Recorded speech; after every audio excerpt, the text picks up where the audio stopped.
वज़ाइफ के लिए वज़ाइफ सालिहीन ऑफिशियल को सब्सक्राइब करें। वज़ाइफ सालिहीन ऑफिशियल।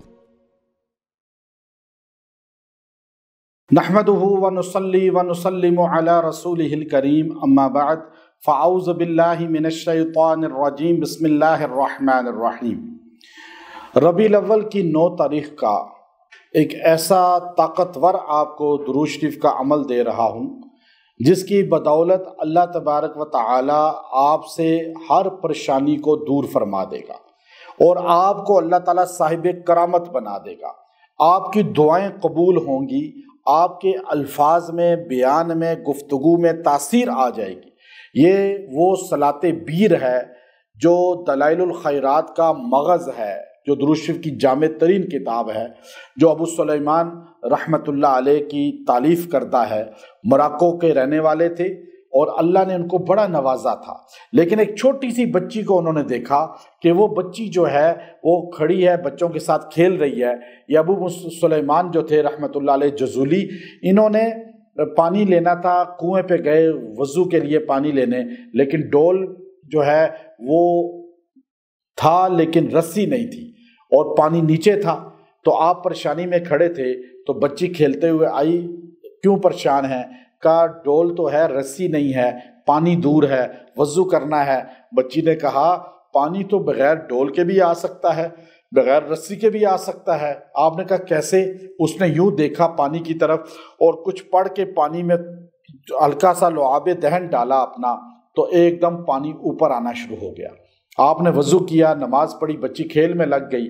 आप उसके करीब गए, बेटा तुझे ये करामत कहाँ से मिली? तू इतनी साहिब करामत कैसे बनी? का कौन सी करामत? कहा पानी खुद ऊपर आ गया। कहा ये तो मुझे नहीं पता ये करामत होती है, बस मुझे इतना पता है कि मैं रात को सोती नहीं हूँ जब तक मेरी अम्मा मुझे दुरूद शरीफ 1000 मरतबा ना पढ़वा ले, और उस दुरूद शरीफ की बरकत से मुझे ये करामत मिली है। तो आपने कहा वो दुरूद शरीफ बता दो। कहा नहीं, आप इतने बड़े आलिम हैं, आप जो है खुद बताएं कि नबी अलैहिस्सलाम के दुरूद शरीफ कितने हैं। उन सारे दुरूद शरीफ को आप लिखें तो पता चल जाएगा कि वो इनमें से है या नहीं, फिर मैं आपको बताऊंगी। अबू सुलेमान जज़ूली मिस्र आ गए मोरक्को से, और आपने वहाँ किताब लिखी, एक चैप्टर लिखा दलाइलुल खैरात किताब का, दुरूद शरीफ पर। जाके बच्ची को दिखाया, उसने कहा नहीं ये नहीं है, इसमें दुरूद शरीफ नहीं है। फिर आपने आगे दूसरा किताबचा लिखा, फिर गए, कहा अब बेटा देखो इसमें, कहा इसमें भी नहीं है। फिर आप तीसरा, चौथा, 7वां, 8वां लिखा। जब 8वां लिखा तो बच्ची ने कहा हाँ इसमें है। कहा बेटा वो कौन सा है? कहा ये दुरूद शरीफ है। ये दुरूद शरीफ पढ़ने वाला साहिब करामत बन जाता है, दुआएं कबूल होती हैं, टेंशनें दूर होती हैं, अल्लाह उसकी दुआओं को मुस्तजाब कर देते हैं। ये दुरूद शरीफ 9 रबीउल अव्वल को हमारे नबी पैदा हुए, और सही मुस्तनद तारीख़ ये बताती है, और फल्कियात के माहिर भी बताते हैं कि हमारे नबी, हदीस बुखारी में है, पीर के दिन पैदा हुए।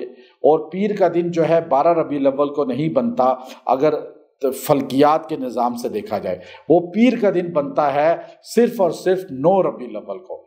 तो हमारे नबी 9 रबीउल अव्वल को पैदा हुए। बाज़ कहते हैं कि 12 को पैदा हुए, वफ़ात भी हुए, लेकिन मुस्तनद को भी देखा जाए तो 9 रबीउल अव्वल पैदाइश का दिन है, 12 वफ़ात का दिन है। जैसे 12 वफ़ात बचपन से हम सुनते आते थे अपने बुज़ुर्गों से कि 12 वफ़ात आ रही है, यानी वफ़ात का दिन। तो आप ये दुरूद शरीफ अल्लाहुम्मा सल्ली अला मुहम्मदिन सलातन दाइमतन मक़बूलतन तुअद्दी बिहा अन्ना हक़्क़हुल अज़ीम, ये दुरूद शरीफ है जो दलाइलुल खैरात का मगज़ है, जो नबी अलैहिस्सलाम पर लिखी गई जामे किताब दलाइलुल खैरात, जिसका मैं अपने शागिर्दों को चिल्ला भी कराता हूँ और पढ़ाई भी है। वो दुरूद शरीफ के मगज़ दिल जो है वो सलातन दाइमतन मक़बूलतन तुअद्दी बिहा अन्ना हक़्क़हुल अज़ीम है। और ये आप दुरूद शरीफ 1000 बार पढ़ें, हमारे आका पे दुरूद भेजें। पैदाइश का दिन है हमारे नबी का, वलादत का दिन है, मिलाद का दिन है। जैसे ही आप दुरूद शरीफ ये पढ़ेंगे, उधर कनेक्शन आपका गुंबत खज़रा से मुंसलिक हो जाएगा ادھر آپ کی دعائیں قبول ہوں گی، اللہ آپ کو صاحب کرامت بنا دے گا، مشکلات پریشانیوں سے نکال دے گا، اور اللہ تعالیٰ آپ کو جو ہے ٹینشنوں سے نکال دے گا، پریشانیوں سے نکال دے گا۔ یہ بچوں کو یاد کرائیں، عورتوں کو یاد کرائیں، یہ درود شریف کثرت سے پڑھیں۔ اللہم صلی علی محمد صلاۃ دائمۃ مقبولۃ تؤدی بہا عنا حقہ العظیم، یہ آپ پڑھیں 1000 بار۔ اور پھر جب بھی ضرورت پڑے، کوئی مشکل آئے، دعائیں قبول کرانی ہوں، جتنی بار چاہے پڑھ کے دعا کریں، اللہ دعاؤں کو رد نہیں کریں گے، قبول فرمائیں گے۔ وآخر دعوانا ان الحمد للہ رب العالمین۔